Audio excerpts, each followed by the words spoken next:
Yeah, who is this, please? I hate metrics. That sounds like a story. How do you figure out what that value is? If you build it, the hackers will come.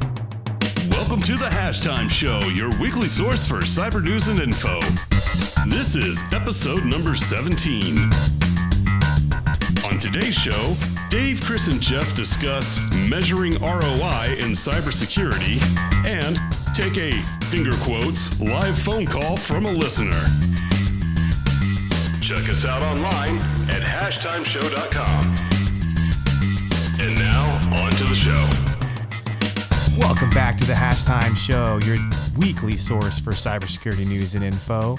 I'm one of your hosts, Chris Vincent, and with me today is Jeff Marshall and Dave Norland. Hey guys, how we doing? Pretty good. Good, man. How about you? Doing good. I have to be honest with you guys. Don't have a ton prep for this week, and so I want to call this the Hashtime Freeball Show episode. Oh, we're getting a call. Better pick that up. Hello, you're on the Hashtime Show.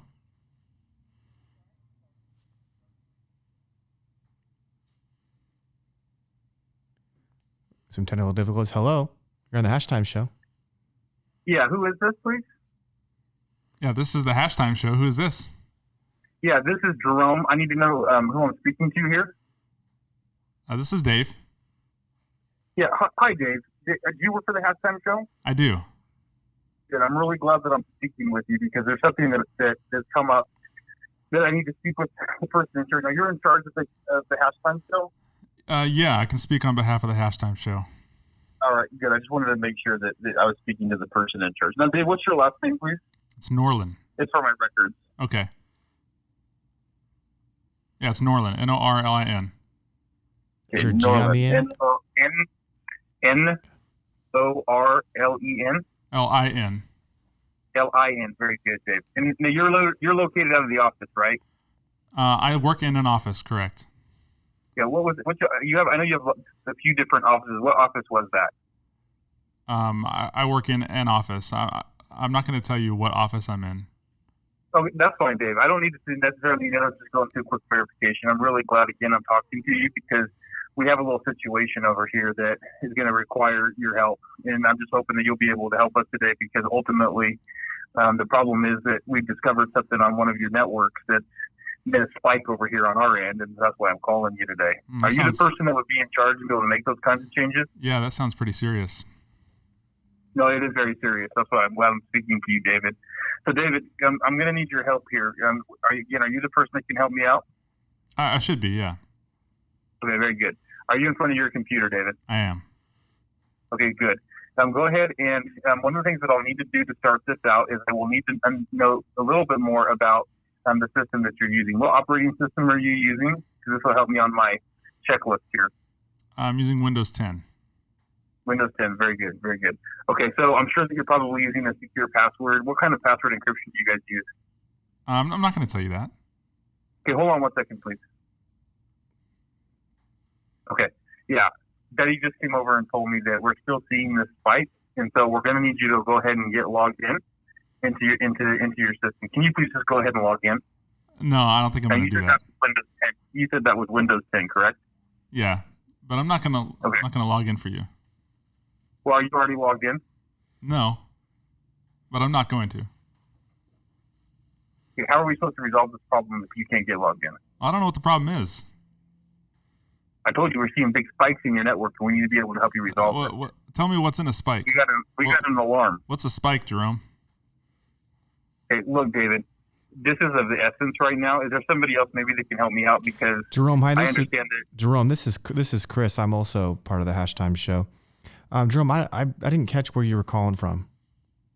Yeah, I'm calling from Seattle. Oh, okay. What organization in Seattle? What we're looking to do right now is we received an alert. We help out with the companies and everything. We received an alert. We're looking for some information so that way we can go ahead and help you guys get back on track. I was talking with David. Chris, are you the one that's going to be able to help me out? Because I'm getting pinged by my network. The good news for there's major issues. The good news for you, Jerome, is that I have very poor security hygiene, so I'd probably be the right person to talk to. You have poor security hygiene? Like, what does that mean? It just means that I do things like store my password on Windows sticky notes and save it in the Windows, or the, Chrome browser, that kind of thing. Poor hygiene. Okay. Well, very good then. So you can be much more helpful than David was, apparently. Are you logged into your computer? Yeah, I am. But Jerome, you didn't tell me what company you were calling from. Yeah, we're calling from out of Seattle, like I told you earlier. What was the name of the company? Yeah, the company name is SOC4. We're one of the premier companies. I can't believe you haven't heard of us. SOC4U. SOC4U. Okay. Well, I appreciate that. Yeah, no problem. We're on LinkedIn and everything. Actually, you know what? Once we get done with this, we're trying to build partnerships here, and so one of the things that I can go ahead and do is let's go ahead and connect on LinkedIn afterwards. What's your LinkedIn profile name, Chris? So, Jerome, we have, even though I have poor security hygiene, we here at the Hashtime Show have a policies and procedures that's been set up by some top security professionals. And so at this point, I'm going to have to end the call because you haven't provided enough validation for me to continue this conversation with you. So have a nice day, Jerome. So look, I can't leave you guys being insecure like this, okay? I don't feel very good about that, and I'm sure that you don't either, right? Well, Jerome, as a child, I was a little overweight, so I'll always be insecure inside. Hey, look, we're all a little overweight over here. Can't you see about America? All right, insane. Thank you, Mike Heller, for joining in. Mike Heller on the phone. Everyone give him a round of applause. Thanks, guys. So that was pretty cheesy, but Mike, Mike hung up. We appreciate it. So why do we do that call? Jeff, you're looking at me. You don't like it. You're upset. I'm silent. You're silent over there. So we did that call. So for the listeners, we wanted to do a little goof to demonstrate what we see all the time with some social engineering and some phishing password extraction attempts. And this is sort of based on what you saw someone try to do with a SOC, right, Dave? Yeah, this happened quite a while ago, probably almost 2.5 years ago now. Someone called into the SOC and tried to get me to install TeamViewer on my computer. So I basically messed with him for about 20 or 30 minutes, and then we reported him to TeamViewer. So we didn't really rehearse that well, but like what actually, let me be clear. We didn't rehearse that at all. We didn't rehearse that at all. We just went. We wanted a free ball. It's the free ball episode here on the Hashtime Show, episode number 17. By the way, welcome back, guys. What are some of the things to look out for if you're an organization and you get those? Because the one thing I liked about Mike, what he did is he was acting very authoritative and urgent, and I've seen that happen in a lot of the scams that are out there, and a lot of the, and if you're some kind of sysadmin or maybe you're even someone in HR who's not very technically savvy, you can get overwhelmed. Oh my God, I better do this quickly. There's a lot of that in the social engineering side of things. Like what are some of the things to look out for? I mean, he was side skirting the question. So that's one of the red flags to me. I mean, typically one of the best tactics is people will come at you with a pressing concern that you need to address right away. And that's fairly typical or common in a lot of phishing scenarios, whether it's in like over the phone, some kind of social engineering, or if it's in email, or even some kind of like chat interface. It's always something that is prompting you to take action. It creates a sense of urgency or panic. And so a lot of people would hear, oh, my network is having issues, or my computer's infected, and I have all my important stuff on my network or my computer, things I don't want to lose. So that prompts them to take action and fall for the scam. Yeah, we've also heard some in previous organizations where they try to create this sense of not just sense of urgency, but sense of importance. Via social engineering, figuring out who you report to, who the CEO is, using that person to try to forcibly get things done. Everybody's fear is losing their job, right? So they find a way to pitch it that you're going to lose your job if this isn't done, to get people to take action. How accurate do you feel like Mike portrayed the profile of someone who's calling in? If we had to grade him, very, very good English, I would say. A little bit better than most of the scams that I've encountered. Because you get them from foreign countries a lot, India, and typically India, Africa, or Indonesia, or some kind of place where they're able to just mass dial. And that's kind of a red flag right away too when you get someone from, man, your mic is always falling down. What is wrong? You to tighten this thing or something? I need to fix that. I need to weld a mic stand over there for your permanent mic stand. So all right, so today's episode, guys. So first off, That was a fun little intro. You don't look that happy about it, Jeff. No, I'm fine. Oh, you're good? Okay, making sure. I've been traveling all week. I'm exhausted. Okay, all right. It's been a week. When you don't rehearse a skit, you get what you get. So sorry, listeners, if it's not the best. We'll rehearse a better one for next time. But we have our new Hashtime Show merch. We have our polos and we have our T-shirts. Guys, what do you think about this? I like it. Very good. Don't forget the socks. Oh, yeah, we have the socks. Those were on last week's show. We're going to have a whole hashtime wardrobe by the time we done. are. We're going to get pants next. Orange pants. I'd wear them. I'd wear orange pants. Sunglasses, hats. Sunglasses actually make sense. That's just good sense. It's good business sense. Good investment. All right, so we have our new merchandise, and today we want to do something a little bit different. We want to go a little bit more off the rails and talk. So here's the thing. I went back. We're doing the weekly news thing. We do segments. Some of the segments I've been coming up with recently are sort of. We have some segments in mind, but it's going to take a little bit more planning, right? So we want to get to it. This week, I went to the news to pull some news stories for us, and it was just a bunch of the same ransomware, politics stuff. And so, I'm used to sending over stuff and Jeff, you writing hate period back to me. So I thought I would avert that, and we might jump in and just kind of cherry pick what we want to talk about this week. So by the way, I want to throw on, if you have not read Social Engineering, The Art of Human Hacking, it is a long book. There was some TV shows on TV that did some social engineering stuff they talk about, but they kind of go through every scenario and every possibility and how you social engineer people and what to look for. So it's a good read if you have not read it. Yeah, so the hygiene thing is always good as far as don't store your passwords in places you shouldn't store them. But getting tricked, it just comes down sometimes to, how well versed you are in the space. What's your security intuition, as Dave always puts it, security right? intuition, training. Some organizations just don't break the culture of mistakes. Yeah. And so people are very fearful, and I think that actually makes it worse. And some organizations are very large to where it's entirely possible for you to never meet people that work at the same company. Very true. And you just assume that whoever's calling you has your number because they're supposed to. So. And they don't know it's been pulled or extracted from somewhere. People in accounting don't know the people on the help desk, so they just assume that, it must be from the help desk.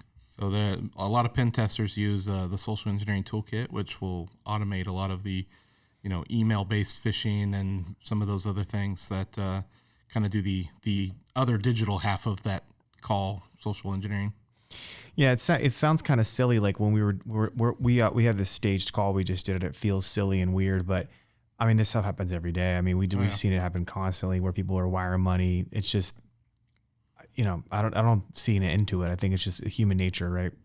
Yeah. In fact, we actually decided not to talk about the news this week because literally it is the exact same news. It's ransomware, schools getting breached.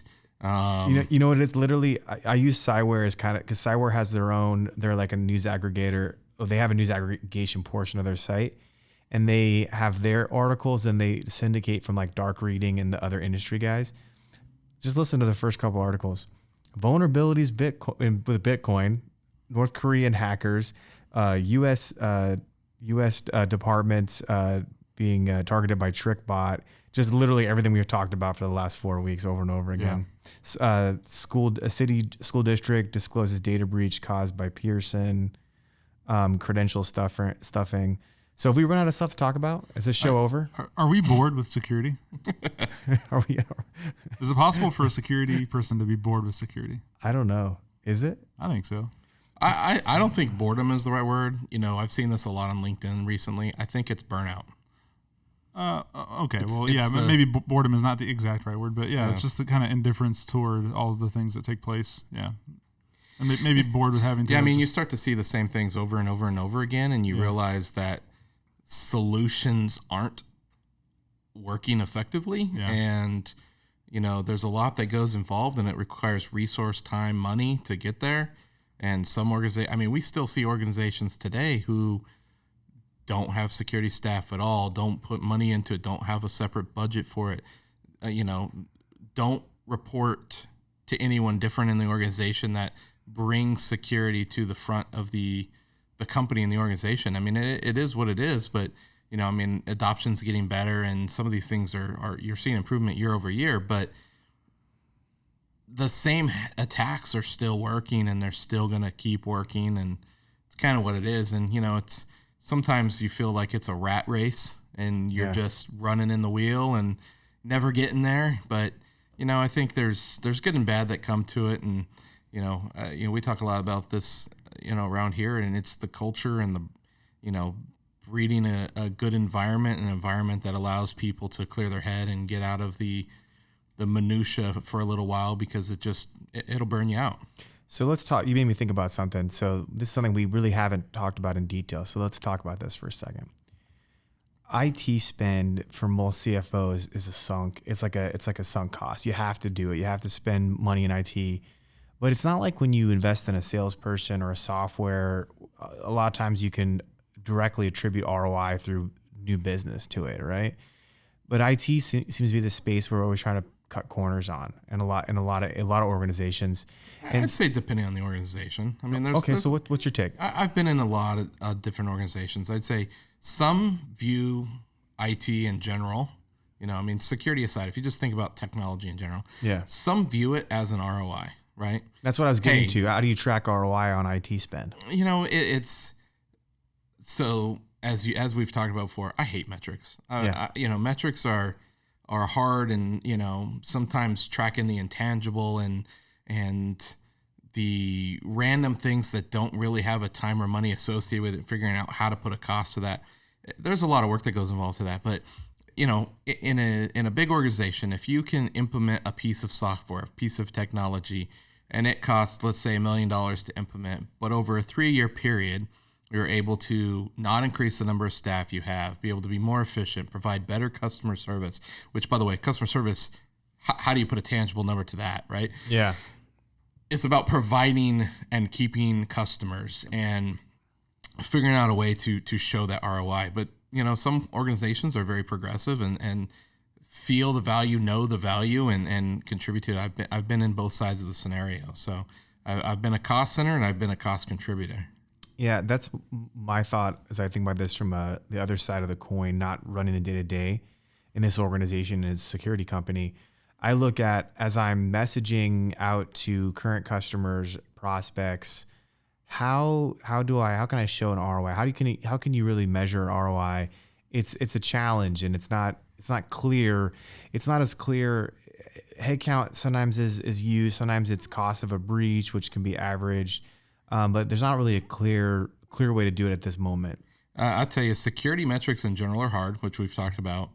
Gartner, some of these large organizations that have tons and tons of data, even they can't define metrics well.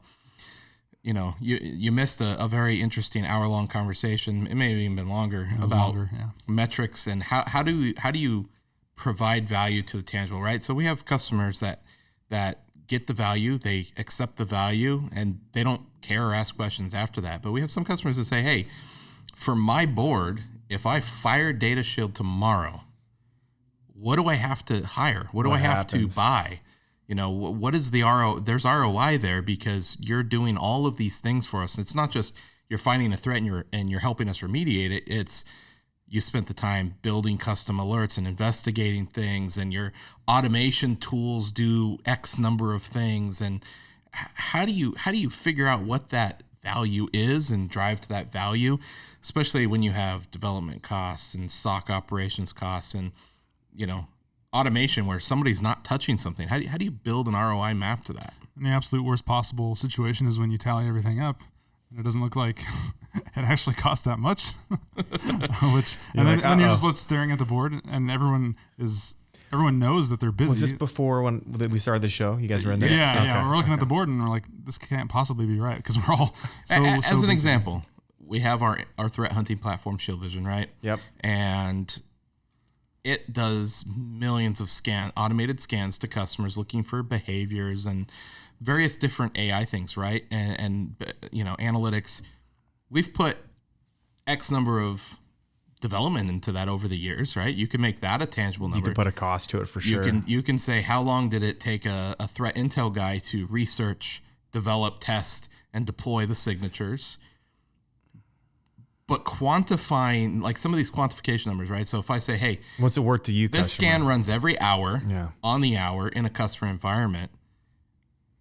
If I just said, hey, it would cost an analyst to run that 1 hour every hour, but a company's not going to do that, right? No. They're going to set up some kind of automated alert and monitor it, right? We're just building an automated alert database based off of AI and different things for customers. So how do you say every time this runs, how much does it cost the company? And then how much would it cost the customer to do this when they develop it? It's a double-edged sword because part of it benefits us because it allows us to service more with less. But part of it benefits them because they're almost getting continual advanced monitoring as opposed to just alert logging. And, it's like two tracks of advancement on our end. The problem we're faced with is as we automate more, then theoretically that cost for us goes down, right? Because we're getting more efficient, we're getting faster at it. But the value to the customer, in theory, should go up because the service is better. There's more alerts. it's more efficient. Yeah. So if you're in a startup world today, right? Like there's a lot of companies being bought and sold, and if you look at their evaluations, you can say certain types of companies sell for certain types of evaluation, right? So hey, I'm a software company. I sell for, I'm just making numbers up here because I don't have all of them in front of me, but I sell for 5x, right? So if you make if you're $1 million a year company, you're now worth $5 million a year. Right. So how do you calculate intellectual property, and how does that translate to a customer? Right. Yeah. Does the customer really care if we have intellectual property? They just care the job's done. No, they're outsourcing a service. Right. Yeah. So how do we tell them if you, as a customer, here's your ROI, and if you left us, here's what it would take for you to replace us? It's almost like if you look at a company like I'm thinking of like Uber, right? I mean, do they have really an IP? I mean, they have a GPS app. Yeah, sure they do. Yeah. I mean, they have the IP, right? But I mean, well, the value is the service in my mind. Am I thinking about the wrong way? I think it's a combination, right? That we talked about this earlier. It's a combination of that. So the Uber thing to me is the convenience. I mean, it's the ability to link what you need with someone who can provide it within just a few minutes. That's the value to Uber is the connection. Funny story there. You know, back in the day when gas first started skyrocketing many numbers of years ago, right? And we had Gulf War, gas skyrocketed. Remember when it was 99 cents back in the late 90s when I first started driving? Yeah. So I had a buddy that I would carpool with to work when I lived in the Bay Area, and he would pull over in the gas station and get gas. And I'm like, dude, across the street, it's 15 cents a gallon less. He's like, do you understand how much convenience cost? Yeah, time cost. And it made me think about that. And so I no longer care where I get gas because the convenience level, the amount of time it takes to go out of your way, like my wife will drive halfway across town and get gas, right? Yeah. First off, it costs time, money, and gas to do that. Yeah. So I stopped caring about where to fill up my gas tank because the percent difference is so intangible that it's worth the convenience. Yeah, my wife and I are doing this budgeting thing, and she was telling me about the difference between, I can't remember exactly what it was, but like cucumbers at two different stores. Well, if I get the cheaper cucumbers at the second store, then I'll save X number of pennies on the dollar. Yeah. And I said, well, how much gas are you going to spend driving over to the second store and then driving home? So there's always these cost benefit. The reality is the costs are so competitive nowadays. You know, even if you look at other MDR vendors, right? Some cost less, some cost more. It's not just the cost; it's the convenience and the level of service you get. So two stories around that. And we're probably getting away from the original topic, but hey, it's the free ball episode. Yeah. So I went to Guitar Center today to pick up the new cameras for the show, and I ended up getting this Shield here. At one point in time, you really had to price shop musical equipment because it was different wherever you went. Because Amazon really drove that, everybody to be almost at MAP pricing. That's been a big thing. Right. And then grocery too. I remember back in the day when I was an analyst, I used to do this weird thing with my roommates where I had the Costco card, so I buy the Costco for everybody and then divvy it up for who got what. You know, it was a real nightmare. I didn't have that Red Bull, bro. You had extra Red Bulls. You know, those kind of arguments. Yeah. But I used to do Costco because at that time, if you Costco'd stuff for a big house, you know, 3 dudes is basically like a family. it was cheap, way cheaper than going to the grocery store, but it doesn't seem to be that way anymore. But even if it's not cheaper, that's what I'm saying. So back then I didn't understand the time cost thing. I was an analyst and I was all about pinching pennies. So I put stuff in Excel, and now I'm like, I wasted so much time doing that when I could have spent time doing things I enjoy or making money somewhere else. The money I could have made the money that I would have spent extra with that time. I will say, again, my wife and I are doing this whole budget thing, and she has figured it out to where like there's a certain way you buy certain things. You buy in bulk, so it saves you money over time. So if you get granular enough with it, then you can absolutely kind of get ahead and stay within a certain budget. But it does take time. So let me ask you this. How much time and energy did she put into figuring that out, and what's that cost her? A lot, not saying it's bad, and not saying it doesn't net you an ROI. Yeah. Some people enjoy it though. That's the thing. That's the intangible. And that is very true. Some people enjoy the thrill of the extreme couponers. That's more of a hobby than it is really anything. And totally agree. It's doable for us because we're fortunate enough that she is at home with the kid and doesn't have to devote a bunch of other time to a job or something like that. So in our case, it's worth it. But to your point, if all you did was track costs, I mean, you could be potentially doing something else with that time. Time's the most valuable resource, right? So how you spend it is crucial. Shout out to Dave's wife. Shout out to my wife. Budgeter. What's your wife's name? My wife's name is Leah.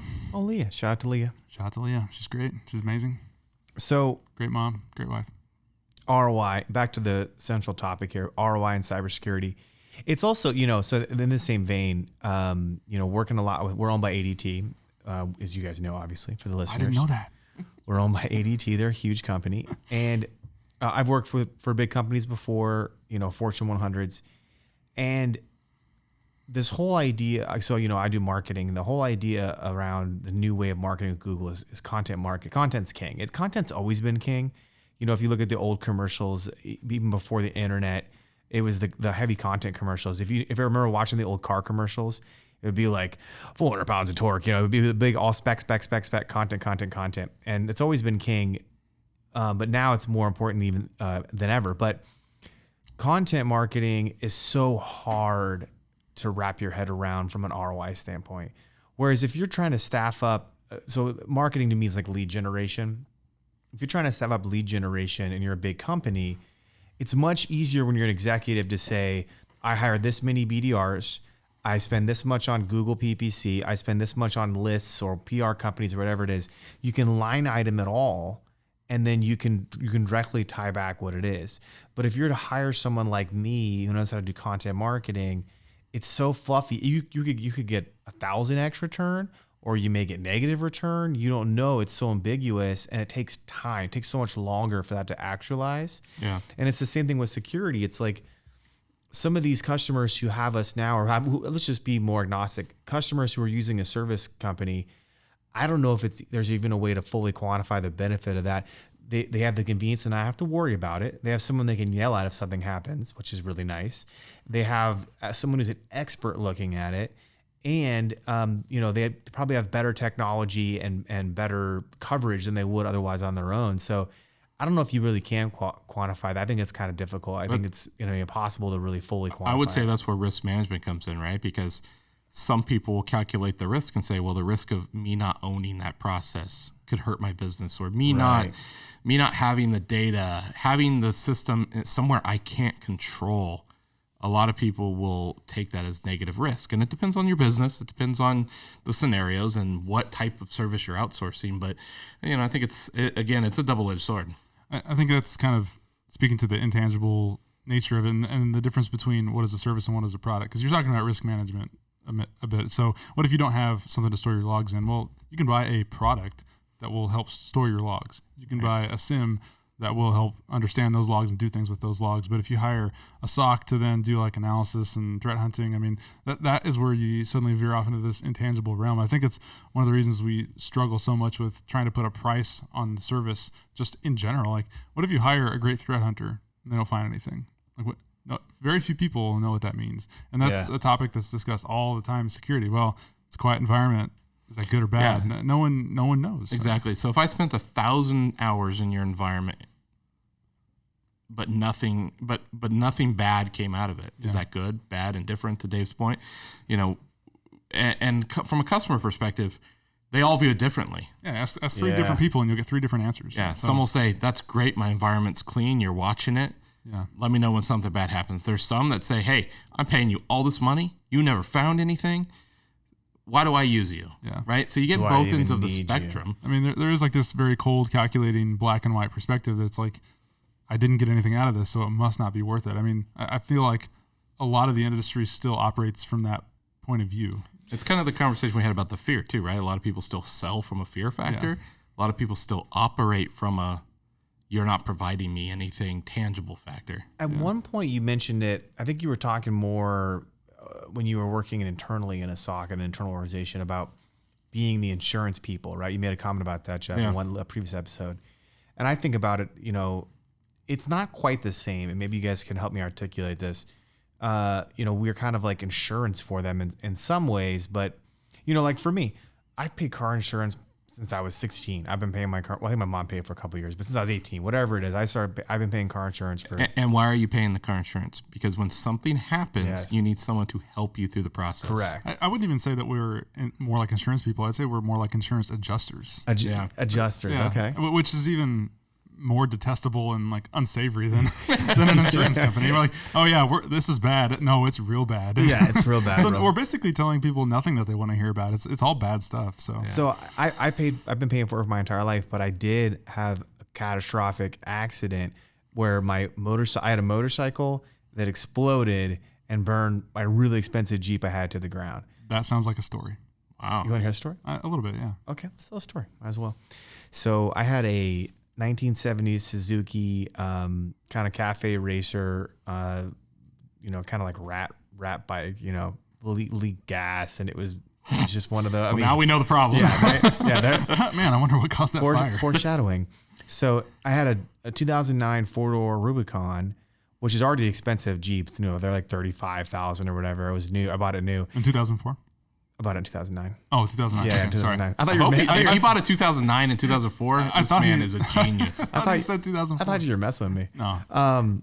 And I've been in time travel. And I put back then I was working at Honeywell, so I was single. So all my money went to Jeep parts and guns back then. That's literally all my money went to, all my extra money. And I had a lot of extra money. So I spent a lot of money on this Jeep. I mean, there might have been $15,000 or $20,000 worth. It was like a $50K Jeep. And that's not even, I'm not bragging. There's guys that spend like $100,000 on their Did you have Jeeps. the tire cover that had like the stubble face smiley with the headband? No, I didn't have that one. Okay. The Life is Good one. The Life is Good. Yeah. No, I didn't have that one. So I had spent a lot of money on this Jeep. So it was like my baby, Actually, there's a life lesson that's in this story you guys are going to get. So just buckle up. These are some deep cuts here. So my neighbor's my neighbor's van was parked next to me. This is my old condo, so it was like covered Did parking. you burn his van down too? Oh yeah. Oh. And This is getting better. And my roommates had his dad's tent trailer parked next there too, which also That burned down too? Yeah. How did this not make that? Is it Allstate that has this commercial? Mayhem. We've seen Mayhem, that. Yeah. Yeah, Allstate. It happened in 2009. Yeah. So you should be on that. It happened in 2009. Yeah. No, 2000. Yeah, 2009. Because actually I got the Jeep at the end of 08. So it did happen in 09 because I quit my job in 09. Yeah. So anyways, I drive my motorcycle to Vegas with my dad to visit my uncle. We're riding back. It's 116 in July. And he's leaking oil. And it's leaking gas. Gas. It's not oil. It's even worse. The good stuff. I didn't have my keys in me to my house for some reason. My girlfriend at the time had them. And my sister, it was right on my birthday. My sister, my girlfriend, and my mom were all meeting me there to celebrate when I got back. So there's this bar, which ironically has since burned down, which is kind of funny. I'm kind of worried about this place. I didn't even really think. Chris attract? I didn't even think about that until I'm telling this story to you guys because it burned down this year. Called Doc and Eddie's in Tempe. You guys remember that place? Nope. No, never been there. Great hole in the wall. You would go. It had the bars that kind of go down underground a little bit. Mm-hmm. It was like that. So you lose your cell phone signal. So keep going. It was a great place to go hang out. Let's just leave it at that. And it had pool and darts, all kind of great collegey, on Rule and Southern. It used to be there. So I stopped there I had a beer or whatever and waited for them because they were meeting me there. My bike's parked out in the parking lot. No problems with it at all. Just sitting there for about 30 minutes. And literally this was walking distance to my house. So then I get on my bike. I park it right next to my Jeep's gas can, like where we put the gas in, between my Jeep and then the tent trailer and then the van's on the other side. Go inside. Hey guys, I haven't seen you in a couple of days. How are you doing? Da, da, da. They look out, 15, 20, 30 minutes later, whatever it is, we look out and just fire out the back of the house, right? So the motorcycle, and so I'm like, I'm trying to run out there with like a fire extinguisher, like from the kitchen, and it's just like 15-foot blaze in the air. So the carport's sort of holding it. So what happened is the fire went to the carport, and then that's how it spread over to the van. It like held the fire in. Fire department gets there pretty quick, and Jeep's destroyed. Motorcycle is just completely gone. It looked like I have the pictures. It looked like a scene out of like Terminator. It looked insane if you like zoomed in on the pictures. Mm-hmm. The side of the van's destroyed, tent trailer's destroyed, and so it was insane. It just happened to happen that way where it could have blew up at Doc and Eddie's. And at Doc and Eddie's, I was parked by myself. I would have came out, my motorcycle would have been on fire, and I'd be like, oh, okay. But it happened right there and blew everything up. So to bring it back, did you have anyone call you like 15 minutes later to say that your motorcycle had burned up and taken 3 other vehicles with it? What do you mean? Did you have anybody call you on the phone to tell you that? No, why? Or better yet, were you in the bathroom and someone called you to tell you, by the way, your motorcycle's on fire, you better hurry up and run outside? No. Because the person on the phone is what we do. I knew where he was going with that. That's why I helped. So. That's amazing. So that's the unsavory nature of MDR. So there's a lot more to this story, but just to keep it short, so I had State Farm for my Jeep. State Farm's great. They were super easy. Adjuster came out, gave me a really fair value, gave me a lot of the additional upgrade value because you could still see it on the Jeep. It wasn't like it was stolen. And so I literally but it was funny. So all this happened, but I was so upset when this fire happened, right? And then I sat there and I'm like, man, I had my girlfriend at the time, my sister, my mom, all there. They could have been by the vehicle. I could have been killed. It could have blown up while I was riding it. They could have been killed. It really changed my whole life, put me in perspective of I'm putting way too much value on things and not people and experiences. And that's when a couple months later, I quit my job and started my own business. So It was a big game changer for me. So experience that's the point here, right? So a couple things on that. So the comment you made was funny to me. You said State Farm's great, right?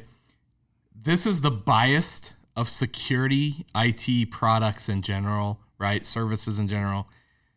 You may say Allstate's great. Dave may say it sucks. Yes. Right? Everybody has this different experience and different understanding and different value that they place on all these different things, right? So you had a great experience. They helped you out. You got through the process. So forever you'll say, hey, State Farm's great. I always use State Farm. I stayed with them for a year after they upped my rate because I had a slight claim. Later on, a different Jeep. He kept burning them down. Later on, but to your point, I want to add on that. So let me preface this a little bit. Later on in Portland, it was snowing. And I tried to pull a guy out of the snow with my Jeep because my other Jeep that I have now can do that. And I slid into a guy. He filed a claim. State Farm upped my rate, but I still stay with him because I was so happy with that experience. Whereas I had Geico for the motorcycle, and they weren't good at all. I mean, I just had liability on it, so I didn't expect a lot. It wasn't a good experience. So that one experience now, I'll love State Farm forever. Even I stayed with them when they hiked my rate for like a year. I just barely switched because I wanted to bundle home and auto, and my cousin's husband does it. So it was all relation. So it was coming back to us, it was a relationship that pulled me away from a provider that I really, really liked. It needed that much of a strong of a pull from that one good experience. So if you're listening out there and you're not a customer, we're all very likable. And if you use us, you get to talk to us. So there's your experience. We need like a mascot. We have Shieldy. We're working on it. No, what's Progressive has their Flow? Flow. Yeah, Flow. We need the Data Shield equivalent of Flow. Is that Rendell? No. He just wants to wear a costume. He wants to do like the Green Man costume. Yeah. So who would you mean like hire an actor, or you mean? Well, I mean we could. There's Jam from Toyota. There's Flow. I think there's a bunch of options out there that would be great options for celebrity endorsement. DJ with a cutoff sleeve polo. Yeah. We do need. I don't want to see that. Speaking of Gartner, shout out to Gartner. I was talking to their analyst, and he's like, you really need something that sets you guys apart from a branding perspective. I'm like, yeah, we're working on that. It's really hard. Branding's hard. So, yeah. We got Shieldy. We got Shieldy. Hey, don't diss Shieldy. Shieldy is one of my greatest inventions. Shieldy's going to be the X factor, and that's going to make you. So, if you don't get rich from our cybersecurity movie, you're going to get rich from Shieldy. I was going to go the opposite and say, the good news is we have Hashtime Show to fall back on. Your source for no news this week, really. Your source for just a bunch of talk about insurance. Your source for 45 minutes of insurance talk. For motorcycles burning up. And Chris's life stories. Yeah. We promise not to burn down your sim. We're not going to burn your sim down. So let me ask you, so do we have anything in the news you guys found? So before we wrap for today, I know we did have the dumbest thing in cybersecurity, right? So before we wrap, let's actually do a couple of productive things. So what was that story? It was, you know what? You're going to have to bring it up, Dave. This is how bad I am. This was a GPS. GPS has default password of 123456 in pets. So now I can track down your pet. I just typed in GPS dogs being hacked, which is probably going to get me what I'm looking Well, for. while you're doing that, I'm laughing because I saw it. It was on Ars Technica. I saw this listing or this story from Cyberscoop. I'm like, radio broadcaster hit with ransomware attack, and I'm like, oh, this might be interesting. And then I read the details, and it's like, oh, same old ransomware. Yeah, they're all everything this week is pretty similar. It's because it's working, right? Like, I mean, how do we fix this? We fix this by hygiene, like we talked about at the beginning of this episode. By listen to the show. Not only do we'll fix your ransomware woes. Not only do you get to hear poorly scripted skits, but you also get to hear stories about insurance and Chris's life lessons. Yeah, I'm not finding this dogs thing. Ars Technica Security. Let's talk a little bit. Did we talk last week about Mac versus PC and hacking on a Mac? Did we talk about that last week? I can't remember. It does not sound familiar, but then again, I can't remember what I did yesterday. Okay. Because I remember we were talking about that, and at one point everyone believed you couldn't. I'm seeing some stories about Mac vulnerabilities. Yeah, I mean, they're increasing. There's believed you couldn't hack a Mac. It was unhackable. Yeah, I mean, there's vulnerabilities. There's ransomware that affects Macs. I mean, there's no malware on Macs is just a ridiculous fallacy. As it's proven, there's tons on Android. I mean, there's if it's out there, it's got vulnerabilities. Period. If you build it, the hackers will come. Yeah, exactly. Can you guys explain to me 10,000 foot level of what TrickBot is? Maybe 2,000 foot level, actually. Was that a Run DMC song? I think so. TrickBot. One of our guys. I've explained this multiple times. Real quick, I want you to explain real quick. But one of the guys in the SOC has a Run. What does he have? What is it? Run DMZ. Run DMZ. Yeah, it's hilarious. It's pretty good. Anyways, all right. So TrickBot is a modular malware that enables you to load other malware. Okay. And it's like Inception. So it's typically considered like a loader, and you can use that to, pivot to other different types of modules. So you can like go after cryptocurrency, you can go after credentials, you can go after, pick your exploit, and it's a very professional toolkit, and people have increasingly made it more complex and more usable over time. So think of it this way: you get a file ran on your machine, you get an email that executes, a browser exploit that executes. This basically goes into your either runs or goes into memory and runs, and it will connect out to X site and download a new payload that they can interchange with different types of malware, right? Yeah. So I love that word payload. It's my favorite word, probably in the world. And it, for a long time, was associated with like banking Trojans. So it was a banking Trojan at first for stealing money. Is it like the Nexus Mod Manager for hackers? That's a way of putting it. Yeah. Okay. Yeah. Shout out to Nexus Mod Manager. That's come up a couple times in our conversations. Not on the podcast. Not on the podcast, but between you and me for like different things. Weird. It makes games from Bethesda playable. Yeah. Dave's like, it's going to need a lot of mods for some of the latest ones. He's just shaking his head. Yep, you're right. So the stupidest thing in cybersecurity, we didn't find it. I did find it. I did find it. Yeah. Sorry. Okay. 600,000 GPS trackers for people and pets. So people are using. What people are having a tracker installed in them? People have apps, but to put a dog tracker on a person's a weird solution. I injected my kid with a dog tracker. Might be a human rights violation there. Anyway, some Deus Ex Human Revolution stuff. Speaking of video games, So these trackers for people and pets are using 1, 2, 3, 4, 5, 6 as a password, and there is no encryption, and you can easily find out the ID of this GPS and presumably correlate locations with IDs. A man I knew one time, said that all passwords must die. Way of putting that. Oh, you're talking about me. Yeah. I've just listened to the episode 1 again as I remastered it, and we're talking just about this, about passwords must die. What does it come to when you're remastering a podcast? A live podcast. It means that I was doing it with this mic and omnidirectional, and it sounded like we were in a cave, so I had to fix it. Later on. I'm just teasing. I know. The remastered edition.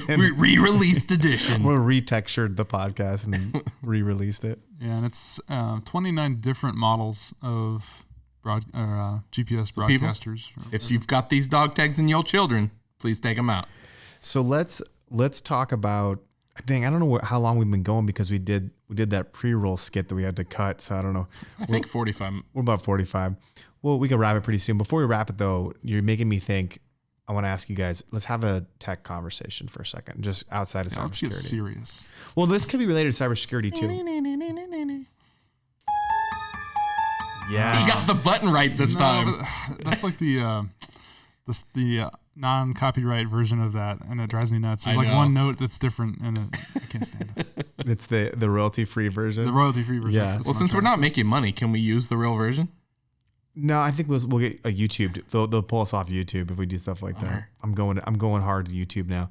So, speaking of GPS implants and whatnot, so we talked about VR, AR last week a little bit. Would you guys, as the future? I mean, we have our cell phones now. It's basically an extension of you in a lot of ways. Yeah. And computers are too, but the cell phone just makes it more portable. Would you guys? In our lifetimes, there's definitely going to be, I believe there'll be implanting type devices that will happen in our lifetimes. I sure hope so, because I hate carrying around a phone. Will you guys do it? Will you guys be implant? Yeah. I want to get robot eyes, first of all. So, I don't know if you know this, but there is this huge underground culture of cybernetic hacking. I do. I know. I've listened to some stuff. So there's some interesting documentaries out there and stuff. And my wife was watching one day, and it is crazy the level of effort people go for some things nowadays that are unproven. There was a lady, body's rejected too. They get infections and all kinds of stuff. There was a lady who I think works in security that one of our analysts knows, and she put the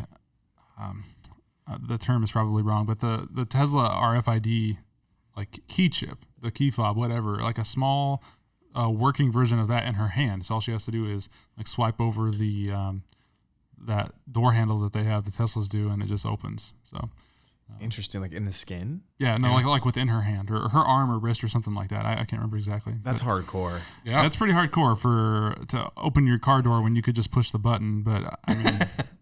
Hey, to each his own. I mean, that's the point of convenience. Yeah, Dave. yeah. I mean, What do you want to carry a key? I mean, so yeah, to your point, totally. What's your bar for how convenient it is for you to get something installed in your body? That's what I'm asking you guys. Yeah. Today, it would have to generate me some kind of revenue. I think monetize. Just being honest, it's got to monetize because I ain't trusting that yet. I honestly think that it's going to be a while before. It's going to be years. It's going to be decades probably. Yeah, and I think it's going to take longer than people think because. I mean, you look at facial recognition technology. There are stores in China, I was reading about this, where you can walk in and you can, by the virtue of the camera seeing your face, you can have your bank account charged for whatever you pulled out of some Minority Report store. Stuff. It really is, yeah. And let's be honest. I mean, the Amazon, you saw the Amazon Prime store, right? The little grocery store type thing. The Whole Foods store, yeah. The advertisement, the commercial. Yeah, I mean, So a buddy of mine posted a video of it because he lives up in Seattle when they first did the first one. And I mean, it's basically what that does. I mean, it knows you're in there. It charges your Amazon Prime account and you take your sandwich out of the store. Yeah. So convenience is a powerful driver in the market. I'm going to be honest with you. I would right now, if I could get an implant that would allow me to type or move the mouse without using my hands physically, I would 100% do it. Yeah. Here's Dave, why. Do you have your scalpel? Here's why. Not on me. He's gonna put the mouse in his hand. As someone who plays guitar and loves guitar, these two fingers are getting ruined from copying and pasting for like the last 10 years. Really? Literally my pinky, because you're holding control constantly, it's like going numb and I'm having nerve damage. Dude, you just need a 2-finger type like me. The hunting peck. Dude, I'm the fastest hunting pecker in the West. When I last A quote. That's a quote we need on that board right there. Fastest hunting pecker. One more time so I can get the clean drop. Go ahead. I'm good. Oh man. Come on, one more I have time. to go dig that out of there. Mix it out. I talked over you. You have to do it one more time. I think you've ruined the moment. Damn it. Last year when I started getting back into doing the sites a lot more, I had taped these two fingers together because my pinky was killing me. And so it's 10 years of me, making websites, playing video games and playing guitar, and my left hand's freaking ruined now. And so I would 100%, I mean, it's getting ruined. I would 100%, if there was a way I could like in the air type or like think They to have type. like those like Why those don't you just get robot hands? Oh, they have those light do scan that. keyboards, where that like projects. Have you seen those? Yeah, I have. Then I you're should- still hitting the table. you're Yeah, still- but you're it's still- not as hard, I wouldn't think. I don't know, man. I don't know. Maybe. Anyways, that's the only thing I would do right this second if they were saying like, hey, there's a way you can, because I use a computer. Well, you've seen the one for amputees, right? Where they put the sensor on your head and your arm or whatever. And That's what I'm saying. I think that will be more realistic in the next couple of years, and I'll probably do it then, so I can save my hand for a guitar. Yeah, I think I don't know how close we are to doing like actual implants, but I for one was really hoping to see something more consumer based for like the Google Glass stuff, because Yeah. I hate this right here. I hate looking at this. I hate feeling he's like holding his phone, I by have the to, way. yeah, in case you Well, we can't see. got the camera. The phone, yeah. We I got hate you. the phone. I hate looking at it. I hate feeling like I'm distracted by it. I would just rather, and maybe this is intrusive, maybe I would regret it, but I would just much rather see like a little notification down in the corner of my vision that I can like tap a button to dismiss or something and just see it there, read it, Especially for you, because you wear glasses full I time. wear glasses all the time, so Yeah, it what wouldn't if bother it me. was in your eye and you just saw it? I have thought about that too, and if the technology was to a certain point where they could do a tiny little unintrusive healthy implant kind Have of you thing, thought about getting I totally do. LASIK? Because I wear contacts. I'm thinking about getting LASIK soon. Yeah, I think it would be some kind of electronic contact that gets put in your eye. yeah, some kind of like artificial lens that like is grafted Well, to. I or already wear something. contacts. I would 100% do that. That's not even an issue. Yeah. So to your point, I was thinking about LASIK, and I'm very particular about my vision to the point where like, for those of you who are listening don't know, I've gone back and gotten these glasses, and then I stopped wearing them because if it's not super sharp and like crisp to what I'm used to, it really bothers me. So Yeah. but yeah, I'm probably not going to get LASIK because I talked to a doctor and they said, well, if you're very particular about your vision, the results are not always certain. So That's why I haven't got it yet. Because Yeah. I'm like, what if something goes wrong? Like my life's, I mean, the only thing I'm worried about contacts are so cheap and I wear them day and night. yeah, I mean, the only problem is that, Contacts can ruin your eyes too, though, can't they? it can change the shape of the lens Yeah. over time. Yeah. yeah, I mean, I guess mine's probably already changed. The only thing that worries me is a zombie apocalypse. If there's a zombie apocalypse, now I could be in trouble. I mean, 'Cause I can't have see anything. 2 extra pairs of glasses. Wait, I was waiting for you to crack. Yeah. So my It's all answer right, to that, I'll cover you. You got me? Okay. my got answer you. for that is just buy another pair of glasses. Yeah, but if the zombie apocalypse happens, and He's just gonna raid lens crafters and take every pair. yeah, Your prescription, I mean, it may change a little bit over time, but I mean, I've been wearing these glasses for 9 years now. no, what I'm so.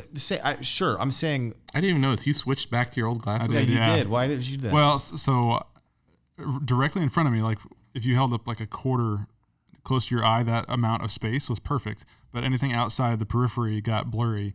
And I don't have that with these glasses. Again, the military issue from 9 years ago, which desperately need to be changed, but they're somehow better than the second try at LensCrafters. So figure it out. But anyway, I got to go back and get them redone. It's my last try with LensCrafters. So this is why I do the zombie apocalypse scenario.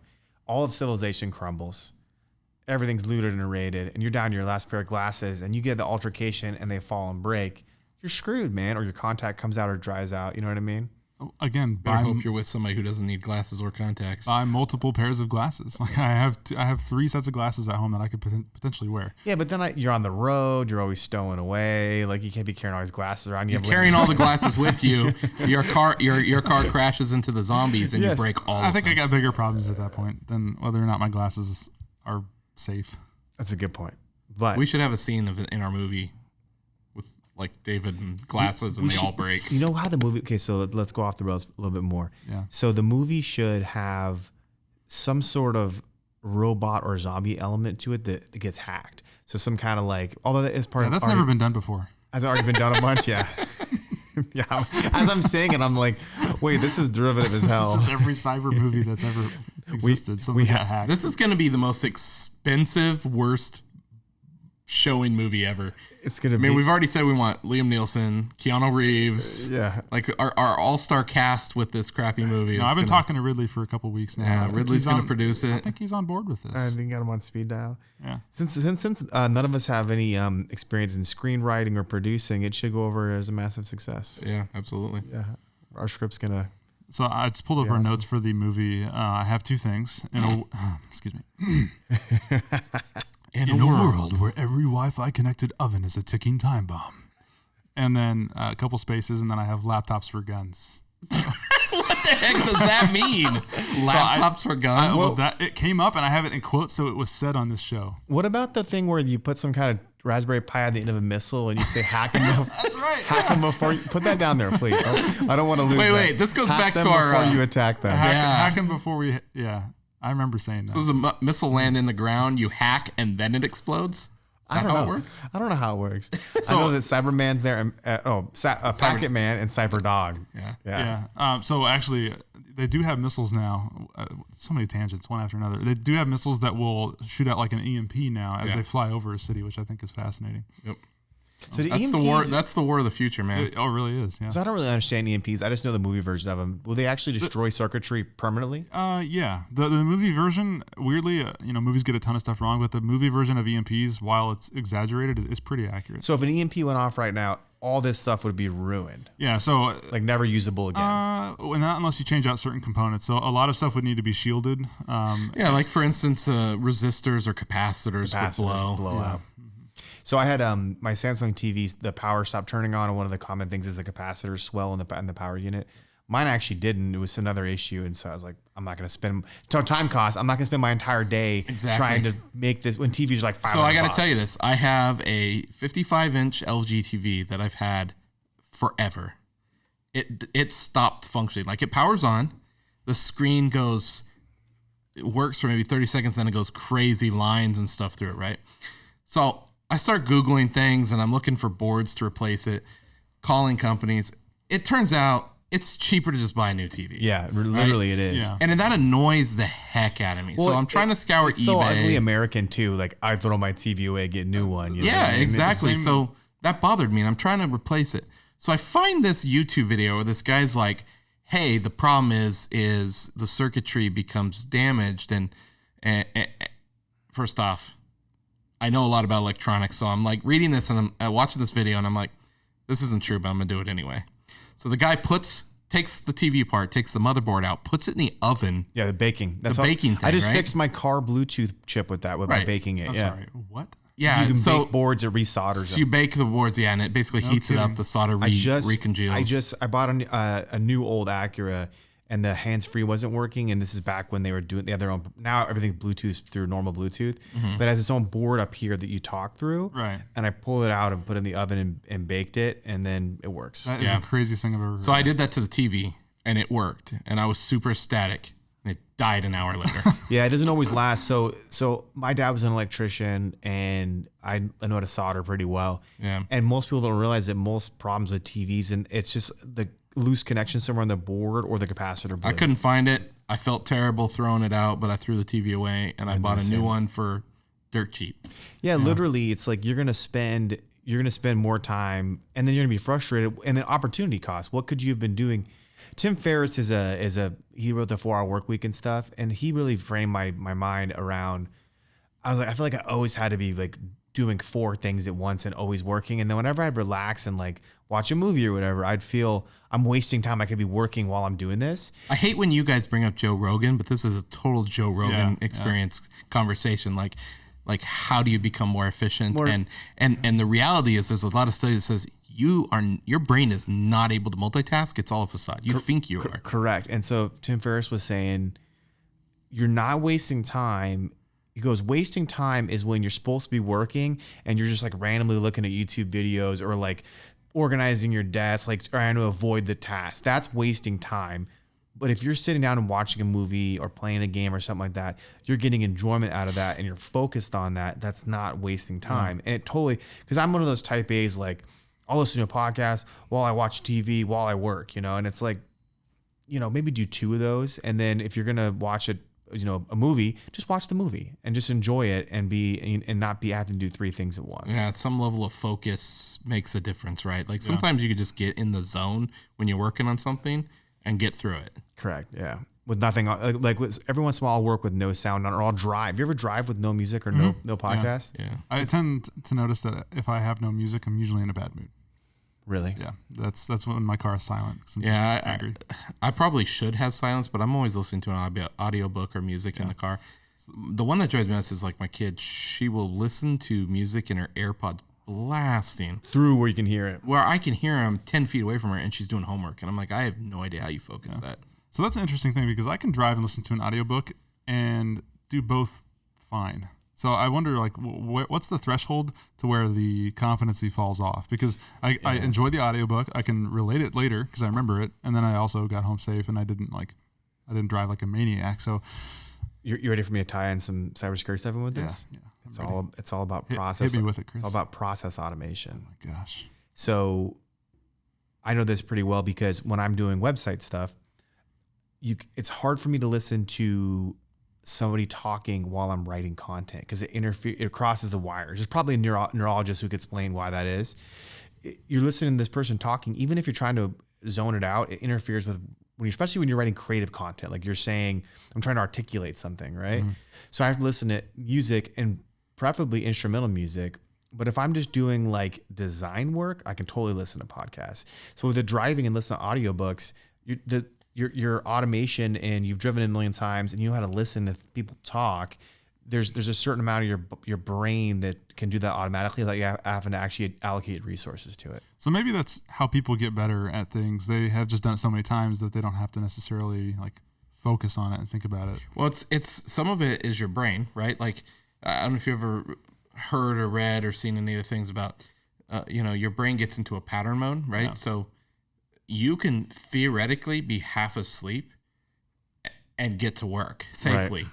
Because you've done it so many times over and over again that your brain kind of knows the pattern of where to go. It's a weird thing. I watched, an interesting thing about this not too long ago, and there has been times where you're like, I didn't realize I was this far in my trip on the way to work. Yeah. You lose track. We all need to stop and meditate. Speaking of Joe Rogan, we all need to stop and We're meditate. coming for you, Joe. We need to have a group-led meditation here in the office. We'll all sit and do our ohms or yoga. Yeah, that'll go great as there's 50 tickets in the queue. People are getting hacked. All right, guys. Put the security down. Time to meditate. Everybody out of the sock. Get out of there. We're going to meditate. Oh, that's so great. All right, guys. I think we're good on today's show. We did pretty good for not having much production. Yeah. Pre-production. I'll fix it in post-production. Anything else? You guys have anything else to add before we wrap for today? It's all about production, I guess. What are we doing next week? Because we're going to be on the road, so... Yeah, let's talk about that on the podcast. Might as well. We fill up some more space here. Just keep talking, Let's just go till midnight, guys. Are you guys both on the road next week? Yes. Yeah, I won't be here. We'll both be in Orlando for TechFest. So let's do this. You guys are going to take one of the cameras and record TechFest for me, right? If I have to. So we'll use that. Maybe He's just going to walk with a GoPro on his head. I'm going to give the presentation with a GoPro on my head. So I think for next week, we'll have to, I have some back. So the listeners who are hearing this now aren't going to know this because they're going to see him before, but I have some back ones now. I have a little cue for us. So we should be able to move 1 week, but I want to get the TechFest talk so I can put it up on the website. Sure. Yeah. So you guys have the GoToMeeting one you recorded, right? Unless no one shows up to the talk and then we're not recording it. No, we are. Well, honestly, I don't think you're going to be able to. You're going to have to put it pretty close to you so you can get the audio. So you even if there's no one there, you could be presenting. So we actually have a full recording of it already that we did. Oh, is it good? Yeah, it's not bad. It's a little stiff, but yeah. Good. Okay. Well, let's record. We'll have multiple. See, I'll do cuts. I'll do quick YouTube cuts on for right, it. Jump back cuts. And forth jump cuts. Yeah, that's what I meant. Okay, cool. Yeah, so next week, no podcast, but the week after. If you're listening to this in the future, as this is irrelevant for you. So you probably already listened to it, and this is mute. Just go on to the next episode. Yes. Very good. All right, guys. Thanks for tuning in. We'll catch you sometime soon in the future. Thank you for listening to the Hashtime Show. Check us out online at hashtimeshow.com. So if we run out of stuff to talk about, is this show over? Are we bored with security? I'm silent. Your source for just a bunch of talk about insurance.